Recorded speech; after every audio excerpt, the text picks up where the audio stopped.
இந்த ரெண்டு காரியம் அவனுக்குள்ள நிகழும் போதுதான் அவன் ஆவிக்குரிய வாழ்க்கையில நாளுக்கு நாள் வளர ஆரம்பிக்கிறான்.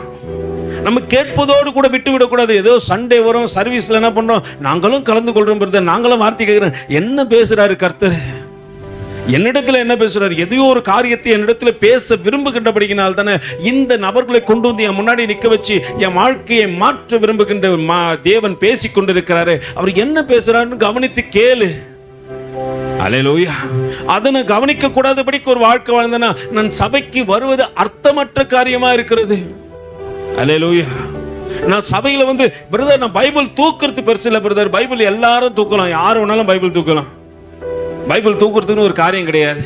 ஆனா வேதத்துக்குள்ள என்ன காரியம் ஒளிந்திருக்கிறது, தேவன் என்னோடு கூட என்ன பேசுறாரு ஐயா, அதற்காகத்தான் நான் கடந்து வரேன் அப்படின்னு சொல்லிட்டு நீ அதை உன் வாழ்க்கையில பழக்கப்படுத்தும் போது இந்த வல்லமை உனக்குள்ளாக வர ஆரம்பிக்கிறது. அங்கே வேதம் அழகாய் சொல்லுகிறது, தேவ வசனம் விருத்தி அடைந்து சீஷருடைய தொகை எருசலேமில் மிகவும் பெருகிற்று, ஆசாரியர்களில் அநேகரும் இன்னும்